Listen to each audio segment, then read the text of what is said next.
Stephanie को माहवारी से मुतल्लिक बात करना पसंद है। जब लोग अपने जिस्म और माहवारी के बारे में हकीर बातें करते हैं तो मैं बहुत परेशान होती हूँ। जैसे कि मेरे इस मुसीबत से जान छूटी, किसी को पीरियड्स नहीं चाहिए, या शुक्र है मेरे पीरियड्स से जान छूट गई। ऐसी बातें सुनकर मेरा दिल दुखता है।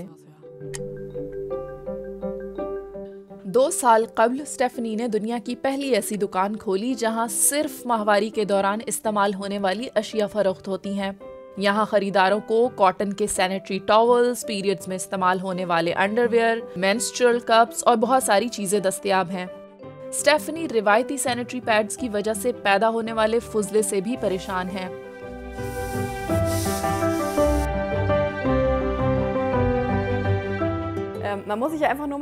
आपको सिर्फ ये सोचना होगा कि आप बाथरूम के कूड़ेदान से हर माह कितना कचरा उठाते हैं। हम सब जानते हैं कि इनमें कितना प्लास्टिक इस्तेमाल होता है।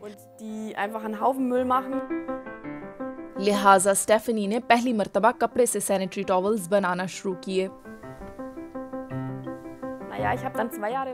मैंने इस पर 2 साल तक तजुर्बे किए, यहाँ तक कि मेरे पास एक परफेक्ट सैनिटरी टॉवल दस्तयाब हुआ। मैं वाक़ियतन ये सिर्फ अपने लिए करना चाहती थी, और फिर मैंने खुद सोचा ये इतना अच्छा एहसास है, ऐसा पूरी दुनिया को महसूस करने की ज़रूरत है।